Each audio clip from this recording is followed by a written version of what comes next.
I have tried to kill God. And for me, I realized that when I kill God in me, I start dying. And so I resurrected him. He's alive in me, for me. And so I've opened this room for people who still have God alive in them, for them, your God. Let's just talk about God. While my perspective is a Christian perspective of God, this room is not about Christianity. It is just about who God is for all individuals who still have God alive in them, for them. So I'm going to start. I was not born into a religious home, but from the time I was a young boy, I always knew that God was with me. When you are poor, people do not want to be around you. They shame you. They ridicule you. So I spent a lot of my young days isolated, not because of anything, but because of poverty. And all I had was God. I could talk to him. There was an ever-presence of love, and that was God to me. I cannot explain that presence. I cannot explain that knowledge of God, but I just knew it. It was always there. And I don't know who I would have become if it wasn't for it. Maybe I would have died. Maybe I would have killed myself. But I've always had God. So in the midst of my poverty, guess who came? The Christians. They came. They preached. And they didn't just stop at preaching. They said, come, be a part of us. We're not going to judge you. We're going to accept you just as you are. Because you know what? Jesus loves you. And I was like, I love this. Because before then, everyone saw me as a piece of nothing. And now here are these people coming and telling me that there's someone out there who loves me. It's something I knew because I was always connected to God. But this time, when they came, they met me at the right time, at the right place. And so I joined. Joining the church was one of the best decisions of my life. Because for the first time, I had community. I had people who loved me and who would worry about me if I didn't show up. That was new. And I am forever grateful for that experience. I did not have any earth-shaking moment where there was thunder and God spoke with a deep voice and said, come here, my child. No, it was like just the community. And they were leading me more and more towards God. Without going into the full chronology of my religious experience, I can tell you that at some point, after all those transformation and good things that happened, I saw the other side, where human beings were killing the idea of God. They made it into nothing. And that's what made me go into the wilderness and abandon my religion. I chose for a time to be an atheist. There can't be a God if people are this messed up. It's all a fluke. It's lies. And so I left. After leaving, I was disoriented for a time, and then I felt empowered. But then after a while, it started eating at me. I had no foundation. I was alone again. And this time I was not poor, but I was alone. And that was terrible. I fell into a deep depression. I felt lost.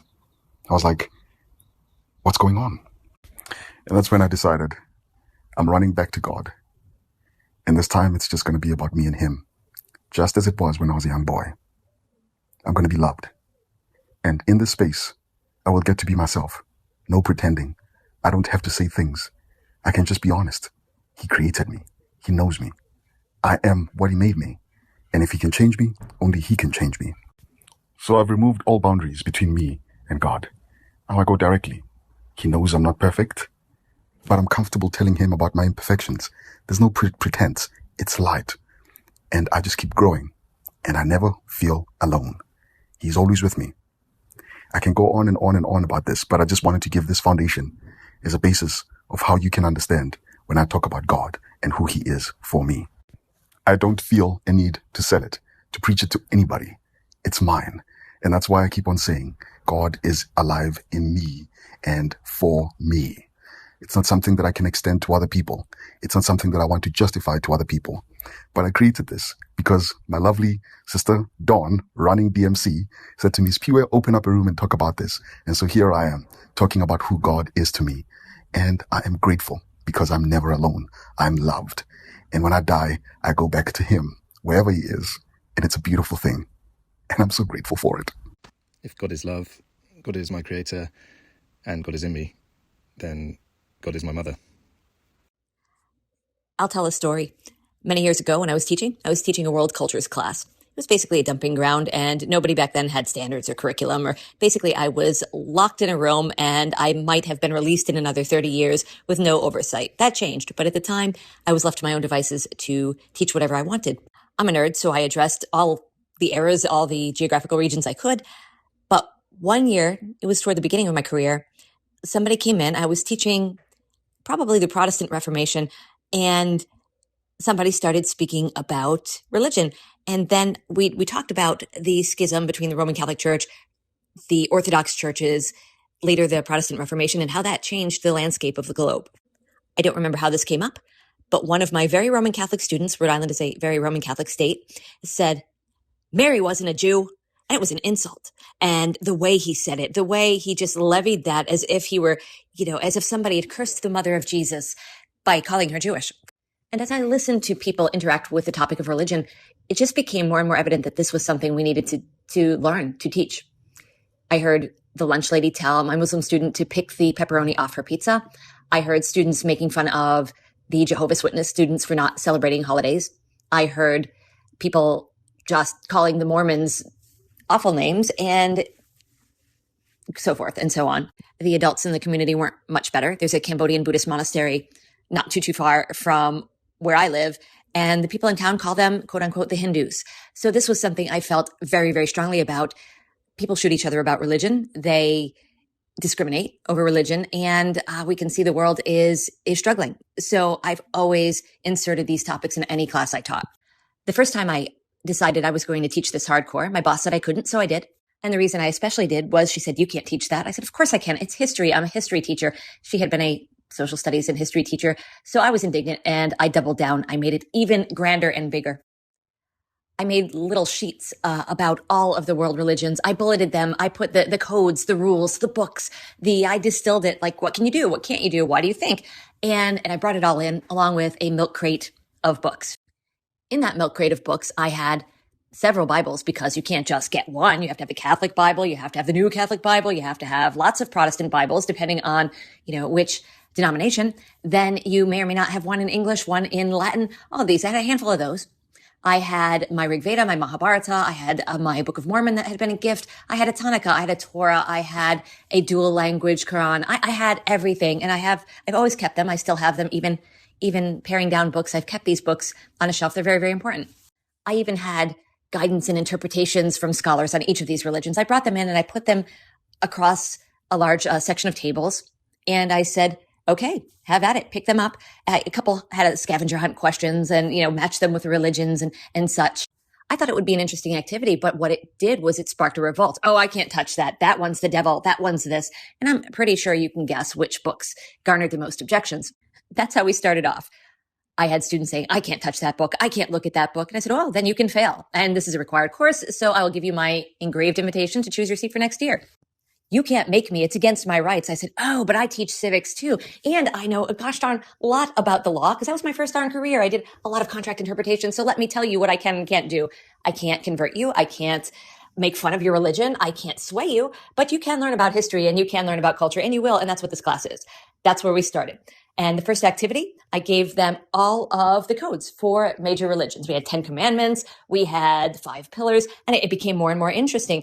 What do you mean? The Christians plagiarized the 10 commandments. I said, I know, you can't even write your own commandments, man. You got to steal it from Judaism. And so we talked from there. Oh, well, Islam only has 5. I said, I know, but they're pretty darn hard. Let's see.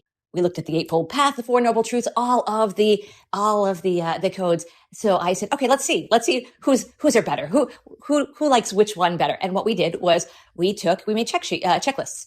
And what you had to do was you had to take all the codes and see how many times you would have sinned if that was your code. You just a little checkbox. Boom, boom, boom, boom, boom. You check it in. Oh, the Lord's name in vain. I said that. Oh, I had that thought. Oh, I did this. Oh, I didn't have a proper mindset. And just we came back and we thought, wow, that wasn't easy.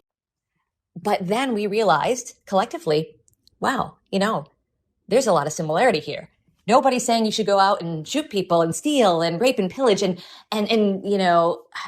be jealous or want. And we were really able to get to the philosophy of the codes as legal codes, and then the morality as a legal code, and some people's definition of faith. I thought that was pretty interesting for a bunch of 15-year-olds at the time. And as I taught the history of the religions and how they then affected regions and history, I said, I'll teach these, and you'll never know what my religion is when I teach them, because it's very important to respect the ideas, and the ideas overlap. And often, even if you're not a religious person, the best religious scholars are atheists. Why? Well, because they don't have preconceived ideas, miss. They're not, they don't judge. Yes. So we can study anything and we can respect anybody's culture, religion, or idea of God. And I taught that class for years and then moved on to teach other things. But it was always my favorite because we came into that class with great prejudice, with great conviction that the other guy was somehow wrong, going to hell, or in great moral peril. And we came out the other side with a wonderful understanding of not only religion, but culture, faith, generations, history. It just was a beautiful thing. And I always wish that everybody could experience everybody else's religion or everybody else's paradigm or conception of religion, morality, faith, God in an open-minded way. This is so beautiful, Don. And that's why I have not really enjoyed religious dogma. This is one thing I don't like about religion. The fact that it tends to try to isolate everybody else. I think that people should experience God however way is most meaningful to them. It should not be confined to one right thing. And some people actually don't even have a need for God. And that's also fine. I don't think people should have a God. But I think that those who need him, those who need a God, should freely be able to talk about it and also be able to explore how other people relate and talk about God. I'm coming here with a pretty different perspective because I have always been an atheist. I was raised in a very rationalist, intellectual family that talked about morality a lot, but not about God. And so I think to this day I have a hard time relating to a conception of God as an anthropomorphic him. But I do feel drawn into this room in a way now that I maybe wouldn't have in most of my life, and would like to share about that if that's okay. As a generally historically left liberal person, it's been quite surprising to discover in myself a number of highly traditional and spiritual impulses. But through experimenting with meditation, knowing about its empirical health benefits, I have found this tremendous power and connection for me as a person to live more in the present and connect to the wider wonder of the universe and the scope of that in space and time, and be more often noticing my central experience of the world in a way that can really only be described as spiritual. And moreover, the benefits of the attention of planning out what's important to oneself in a way that's very akin to prayer. That if you sit down and consider where you need the serenity to accept what you cannot change, the courage to face what you can, and the wisdom to know the difference, that is profoundly powerful. And so it's odd to me to feel connected to something much greater than myself and to acknowledge it as spiritual for me, even if it's quite different than maybe some of your experiences of God. Something that has stuck with me is Jim Dethmer talking about the difference between devotion to a ritual and dedication to a practice. And he actually describes it as the difference between walking through the woods in order to check off getting your 10,000 steps for the day. Maybe you're distracted and listening to a podcast or thinking about your work while you do it, compared against actually dedicating yourself toward being in the woods in those 10,000 steps and being present and seeing the light flicker through the leaves, and how much more healing and healthful and wonderful that latter experience might be. And I think we as a culture are so obsessed with my health, my happiness, my optimization, that we could all benefit from a little bit more ritual. And so I'm looking for that. I so love your honesty in this. And I have found that meditation does enhance my sense of God and godliness. But I love your honesty here and your perspective. And I can understand how your practice can feel spiritual and grounding in a way that feels like a godly experience, even though it's different in how you conceptualize it and practice it. Thank you for sharing your experience. I enjoyed listening to it. This is a beautiful room. And I want to reflect on what Don did with those kids, which is show the similarities, the differences, but also kind of level set the interest or insight that can come from these books that have distilled human knowledge way before we had better ways to distill knowledge. I want to share something similar maybe to Diana, maybe a little bit different as well. I grew up in Ukraine, which during the Soviet Union, where every presence of God was deleted almost entirely. To add to this, I was Jewish back when it wasn't popular, not that it is right now. My parents hid this from us when we were small kids, just to keep us safe, basically, because of anti-Semitism. And so I basically grew up fully secular. When I was 10, we moved to Israel. And just before that, I was told that I'm Jewish by my mom, because who were going to Israel. And even for that brief period that I knew and was telling friends, I got bullied into different other areas because different other dogmas. But still, there wasn't a lot of religious in there, but there was some rituals, like revolving the holidays, learning Hebrew, which is this like holy language, whatever, old language. And so this is how I met religion for the first time. So mind you, still no God concept. Just there is a difference between me before knowing this and me after knowing this. Then in Israel, I learned that not only the Jewish people are different, they also have a book that considers them unique. And that always sounded good. Like literally, it says the chosen people. And chosen by whom? Well, by God. But then I had to study the Bible, the Hebrew Bible, the Torah. I had to. It's part of the curriculum. You have to, and you have to pass. And I did not get it. I fought against this. It was pretty much the same language that I was already speaking, but very hard. And I got like a dual language Torah just for people who didn't speak Hebrew that well. So on the left side, it was written in like regular day Russian that I did speak. And on the right side, it was written in like this ancient Hebrew that was like really hard for me to understand because I barely understood any Hebrew at all. And everything, nothing there made sense to me. Nothing. And this just kept growing and growing, where I kept detesting the religion more and more. And it was like shoved down my throat more and more, almost to the point of just me rejecting it and throwing out spirituality, like throw out the baby with the bathwater and throw out spirituality with the religion, because I just so detested organized religion that's being forced on me with a lot of restrictions, a lot. So because Israel is this basically a Jewish state, the religious restrictions that come from the Bible, they also affect the day-to-day life. Like, for example, if you go to the army, you can't use the same cutlery for something meat-based and something dairy. You have to have two separate plates. There's no buses on Shabbat, for example. There's no public transport. So if you don't have your own car, you're pretty much stuck. So there's a lot of these restrictions that are on you. And many of the religious people around you, they kind of are okay with those restrictions. But if you're not, you feel very restricted by them. And this went all the way towards my marriage, where in order to get married, we had to start proving people, like the rabbis, that were Jewish. And I just decided, no, I will not do this. I will not obey somebody else's restrictions just because they say so. And we effectively got married in another country because of that. And this started my process as an atheist, as a full-on detest religion, all religions. I think I should ask my mom, but my father was a Christian and my mom was Jew. And so I used to tell people that if I choose to go, Judaism is based on mother lineage, and I think Christianity is based on father or something. I don't know. That was my story as a kid. And the first kind of whiff of spirituality came from me reading this book by Sam Harris 5 years ago called Waking Up, and listening to a lot of his very logic-based, very rational, very science-based approach towards meditation. So I connect with Diana here strongly. This was like my first foray into there could be spirituality without organized religion. There could be something more that all these books are talking about, but it doesn't mean that any of them is the exact right one, because in India those religions go as far back as 10,000 years, let's say, and Islam is way younger, for example. So how can be there just one God that only a certain amount of people know about? And I really it didn't connect to me at a logical level. Up until recently, that's been my experience. I was a fully atheist believer in death is the end of everything, basically, and it's only darkness from there.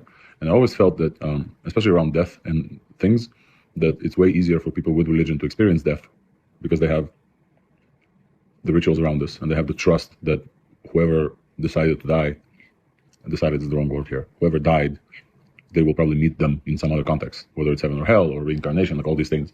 And I always felt that atheists are basically stuck, and when they arrive at death, when eventually it happens in their vicinity, because we're human, they have nobody there to hold them. And fairly recently, my spiritual practice started growing more, and I think some people here can relate as well. And it's very interesting how quickly this can change, how quickly somebody can feel something. And I still have this recoil from the concept of God as a anthropomorphized him that people kind of worship. I still recoil based on that. And I still absolutely abhor organized religion. I don't think that the restrictions are helping people as much as they're trying to control a large swath of the population. And I still think that individual notions of organized religion are preventing people from seeing each other as humans. But I've completely turned around on the notion of God as a concept. God that's everywhere, whether it's the anthropomorphized version of a him, or if the ever present, omnipresent, omnipotent mother-like figure, or it's the universe that controls everything and we're all part of it. I've completely returned from my atheism, long stint on atheism, to start understanding that if I sit with intention for an hour, this intention is for me to open up and just be looking inward, then my life is going to be better, and my life is better, and just like actively better. So yes, Sifira, thank you for opening this room. I think this is the first time I've actually talked about this in a public setting, like actively. Didn't plan on this, but definitely there is a ease, a balance, an equilibrium that comes from turning inward and finding the God within yourself, finding God within yourself, finding truth, love in this spirituality. And I still don't think that organized religion should or actually has any monopoly on this idea. And I think, in fact, for many logic-minded people, it actually prevents them from seeing this spirituality like it did for me for the longest time. And I think that's a shame. Alex, you covered it so well. All the things that I don't like about organized religion, and the reason I have always proclaimed that my religion is mine and I don't have to explain it to anybody. And it's because organized religion has got a way of taking control of not just, your communication and your experience of God, but also they want to take control of your life. And I didn't like that. I just wanted freedom. And I love your conclusion. And I think from your voice, it sounds like it has given you the peace that comes from, first of all, knowing that you're not alone, but also that you're connected to something bigger than yourself. I love that. Daring it, man. That was powerful. This is maybe a tangent that could be a separate room if you like, Sipiwe, but I wonder if we are interested to talk about the difference between organized religion and our own personal faith. And it seems like there's sort of a schism between those things expressed in this group. And yet historically, I think religion was a very community affair, that the church was a gathering place. And I wonder if it's okay for religion to now just be another mode of personal inquiry, or if it should have a community aspect to it, and if we need to completely reform organized religion or invent new religions, or where people feel that the future of spirituality might best lie. A tidbit of history on my family is that I didn't have to confront organized religion. My great-grandparents had done that for me. They were excommunicated when they expressed doubts that communion was truly the body of Christ. So I'm with you guys on the problems with the dogma of organized religion. And yet, I think we are sort of lacking ritual and community. And I wonder if religion is a place for those things to be restored in a collective as opposed to this individual way. I definitely think that it may be wise to have a separate room discussing this, because again, religion is a means to God, and community is another aspect of people, having the common goal of pursuing God in whatever direction they've chosen. But I think this goes back to know thyself. Are you the kind of person that is able to live within that system? Because millions, billions of people are happy with that system and they're okay living within it and they wouldn't want to change it. But then so many people have been taken away from the path of what they feel they need because they're put off by some of what this organized system is doing to them. I think organized religion is having the same problem as what the education system and many legacy systems are having, in that it needs to be updated. But for me, I look for simple rules in the communities I choose to participate in. I don't want it to be about the money. I don't want it to be about the organization. I want it to be about what we are all pursuing together. And so I try and avoid systems that are too big. I avoid systems where there's like a cultic leader, where there's this one person that, everyone listens to and they don't really get to question. I'm okay with someone facilitating the direction of the organization, but everyone has to feel like they're equally responsible for the direction that it's going within, what they all agree upon as a community. So I always take it back to my main desire is to commune with God. And the community is an added, bonus. And when I engage with community, like when I do attend a church service, I enjoy, singing together with other people, worship songs and, the conversations afterward, the food. But it happens within, I know exactly what I need it for, but it never takes away from my responsibility in my pursuit of deep communion with God. So I understand myself better. And that's how I fit church in. It makes the selection criteria different. I don't know if I'm making sense. What a beautiful room. I really appreciate this open-minded space to talk about God. I wanted to quickly touch on the idea of science and its role in this conversation, because that's really where I first bumped heads with God. I grew up Catholic just from my parents. And then at some point I was a space nerd and a science nerd. And I learned at a young age that, wait a second, there's this big bang thing out there. And I guess God didn't just blink the earth into existence, so he's irrelevant now, and science is king, I guess, is how I saw it as a kid. But I mean, one existential crisis later, I realized that if you break it down, the Big Bang really does sound like the story of Genesis, where time was created, the world was existed, blinked into existence, and now we're here. And it doesn't say why, but if you start answering just because to all of these mysteries of the universe and the beauties of nature, this is where I find God now these days, in the God in the definition that you described first. Yes. Your approach is so different. It's unlike anything I've ever heard before. I have practiced and experienced meditation and its power, ancestral rituals, church, temples, but nothing like this. So it would be interesting to me to hear how inquiry and your practice gets you into that space of experiencing God, and just a brief explanation of it, if it is something you're willing to share, because I can understand how that can be a personal thing. Yeah, absolutely. I'm completely comfortable. I appreciate you asking. To me, this really is about me letting go of my deep-rooted desire to understand why we're here and what is the meaning of all of this, right? And I really wanted to know earlier in life, because the mere fact that we exist infers a higher power of some sort, for sure, that is probably incomprehensible to us mere humans and our mere brains. That's at least the way I see it. And so there are multiple ways of dealing with this. One is to try to come up with reasonable answers that sits well with us, and that's perfectly valid. But what I've chosen to do is really just let go and say, oh, if we can't know the answers, maybe we're not supposed to know. Maybe we are just supposed to fulfill our role as humans in the universe the best way we can and hold on to the present moment, and which is really the only real tangible thing we have. Try to create better things with our time, try to make the world better. I mean, that's how I choose to live. It's more so about not thinking than thinking. I don't know if that makes sense. So from my understanding, it sounds like you ask questions until you get to the point where it's like turtles all the way down, and that feeling and the realization that there is the unknowable gives you that feeling of God, that awe. Am I getting it correctly? Was that what you're saying? Yeah, that's pretty much the path I took to get here. But I try not to make it too complicated. At the end of the day, the way I see the world is that something caused the Big Bang and created the universe. So instead of trying to understand it, I just trust and have faith that it knows what it's doing, so that I can spend my life enjoying the present moment, enjoying nature, enjoying friends, making new things, because I feel like that's what I was put here for. So I'm not trying to push this onto anyone else, but this is really all I have to say about this.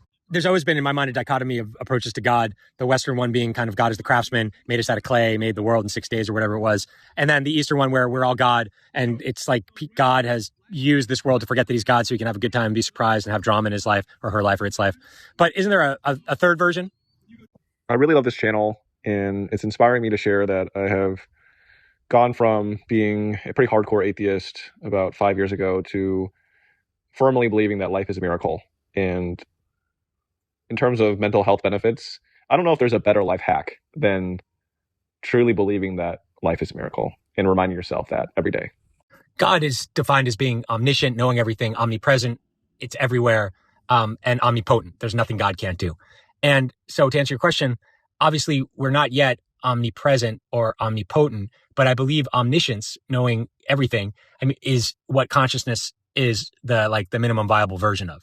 And so I think we are becoming gods, and we took our first step when we became conscious. And now we just have to figure out the other parts. I think the omnipresence means kind of a moral innovation of caring for everybody else, not just oneself.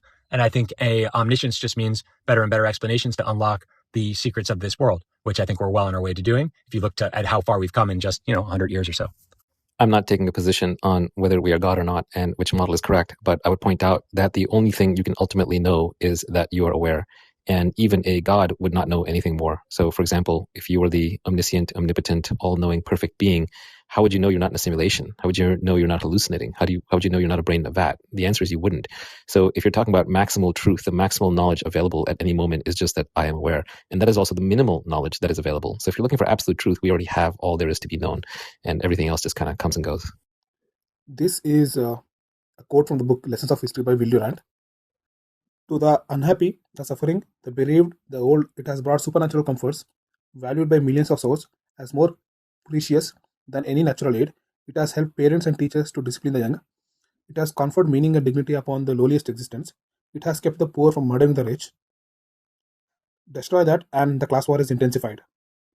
I don't look at God as this omnipresent, omnipotent, anthropological version. I look at God as a belief, and as a belief, it has been useful for humans, for billions of humans, over millions of years. So I think it's a useful concept for humans to survive this otherwise harsh reality. And what I mean by the spirit of things is, in part, I would say almost a union of different modes of thinking and intuiting and feeling and understanding. So the energy or the spirit behind, let's say, a improv band that's coming together, and that sort of build up in a jam session where there's each individual instrument kind of coming in at a base layer or base improvisation, and then there's this subtle unfolding and build up between all the different instruments, and then there's just this explosion of creativity and dynamism and exploration and beauty. And so the driving force of that creative process or that inspiration or that collaboration, and the sort of like infinite ways in which that dynamic unfolds, whether it's music, whether it's architecture, whether it's conversation, whatever it is, there's a spirit of things that is just, it seems like it's endlessly fascinating to partake in.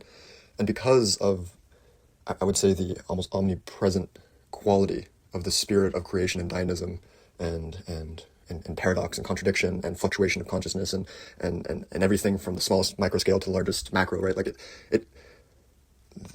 the palette of color and experience is so vast that I can't help but feel at least impartial awe of it all, right? And so that's my conception of God right now in, October of 2023, that God is some sort of dynamic that we have and that we are participating in, and that we are not passive observers in a stagnant universe, and that we are actively collaborating in this very vast sense of being. And the closer I feel that I get to partaking in the playing with, the creation of, the collaborating in any form of expression of being, the closer I feel to that sense of like deep meaning that I would definitely consider God. The spirit or the energy of what goes behind creating something like this is what I'm talking about. Wow, Nicholas, let me tell you, man, that was not intellectual, that was spiritual. It's the most beautiful, the words, the heart, the spirit, it felt like God. Thank you for sharing, man. I felt that. And I listened to that song and I was like, I get exactly what he's talking about. He was speaking at the level of my experience of God. That was wild. Thank you, thank you, thank you. Well said. Never put anyone on a pedestal, because everyone should be treated equally. There's so much I could add on here. But first of all, thank you, Parsa, for sharing your words on this. And thank you to everyone for speaking on this topic, because it's just beautiful to have conversations like this, because you just sometimes don't hear it in certain circles or certain communities. The only thing I'd like to add, and this is just through my experiences, I think we have all been strongly connected and have the power and ability and potential within us. It's just that through the material realm and material world, we've lost some of those abilities, and some of those abilities have been washed over. So I think part of the process and the journey for many is letting go of those layers of limiting beliefs and labels and negativity and baggage to come down to where you originally were, which in my eyes is just a spirit and a ton of fun. Sipiwe, your story is like a double-edged sword. On the one hand, we have this child that was forced into isolation because of poverty, which is very unfortunate. Yet on the other hand, I can only imagine the blessing that it was and still is to have had God with you all these years from an early childhood. So I have a question for you now that you are older. If I were to ask you to internalize the phrase, all wisdom begins with the fear of God, how would you experience this now versus that boy back then when you were a kid? Sergey, this is a very deep question. I think being spoken to about the fear of God back at that time would not have been good.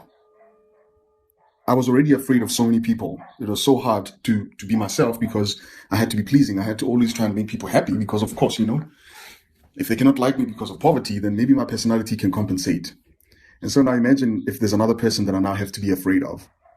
At that time, when I was a child, I had to see God as a friend, as a protector, not as someone to be afraid of.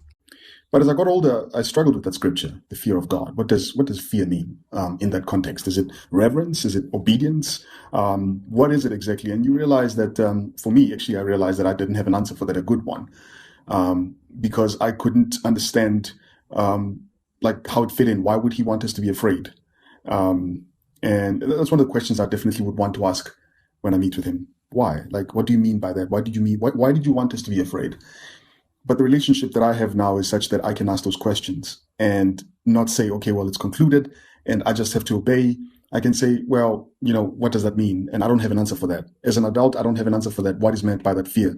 But what I do know is I have reverence for the unknown and respect for life and respect for God, because it's just bigger than me.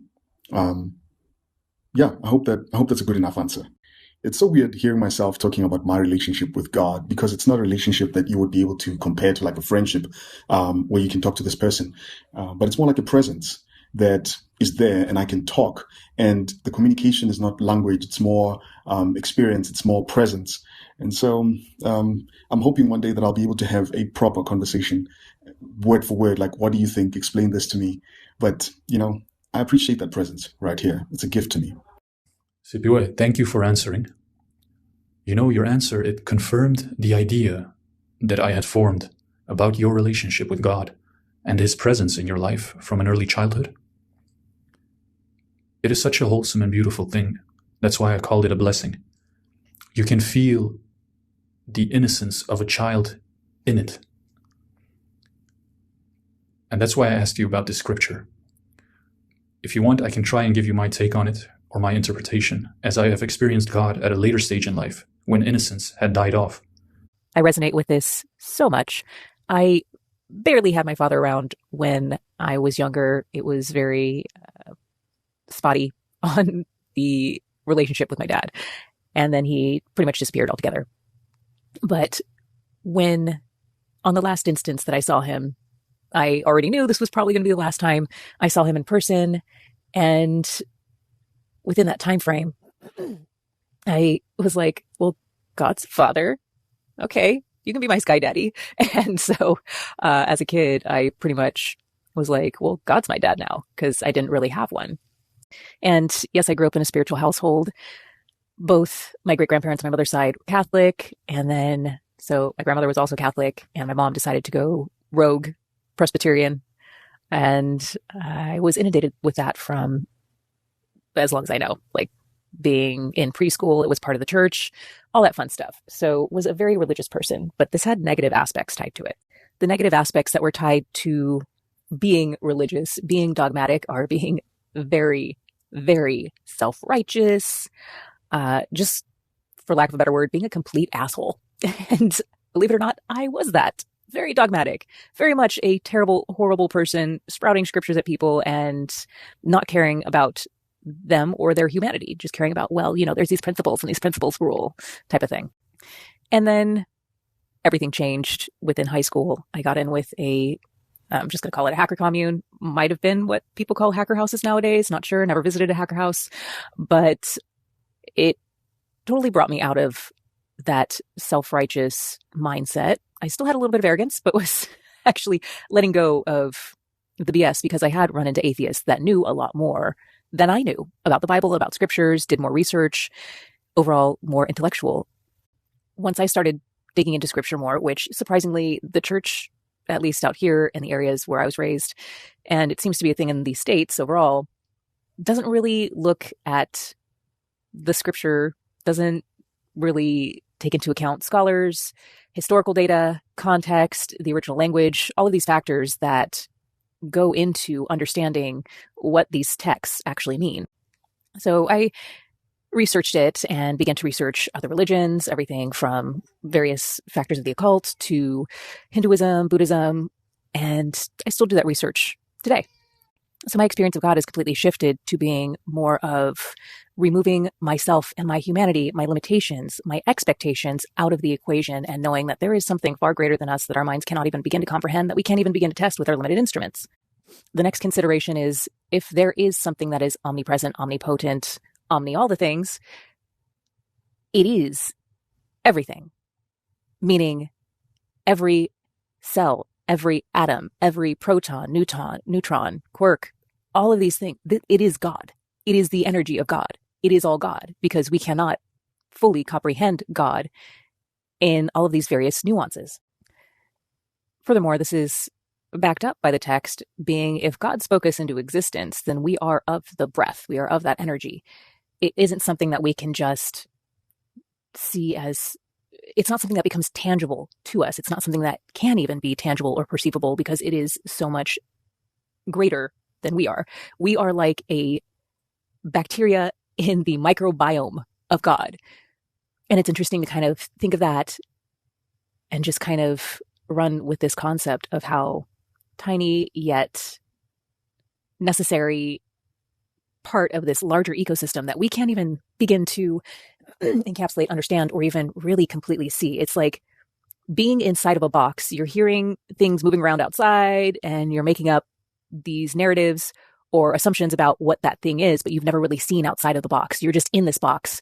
You've explored the box as much as you possibly can, but you really haven't explored everything about the box yet. But there's no way that you can really see outside of this box because these are the parameters that we have imbued within us as humanity. I would like to hear it. Please share. Oh, Sister Brittany, you went so deep. And I loved listening to your story. And even though I talk about God, I still feel like a child. I don't know. I don't have all the answers. I cannot speak confidently about it. I just know that I'm fortunate to have that gift. But I don't know. I'm in that box. And it comforts me to know that someone's holding it. All wisdom begins with the fear of God. Here's another way of putting it. All things keeping you out of hell will make you wise. Fear of God. Is it his love you can fear? His grace? His mercy? No. How about his wrath and judgment? And it doesn't matter whether you think of hell as this eternal fiery pit or just a horrible night out where you get beaten half to death by 10 guys at a club. It is the same unwise behavior that will get you in both places. All things keeping you out of hell will make you wise. That is a very interesting take. And I really, really like it. Your take on scripture and Christianity reminds me of a very good friend of mine, Paul, whom I've known for many years. And he's actually at seminary right now, but he's just as passionate and zealous and very, very, strict. And I like that too. It's just something that I struggle with because I like to question things. And I like to think that the way I was created, God would understand me and would want me to be myself.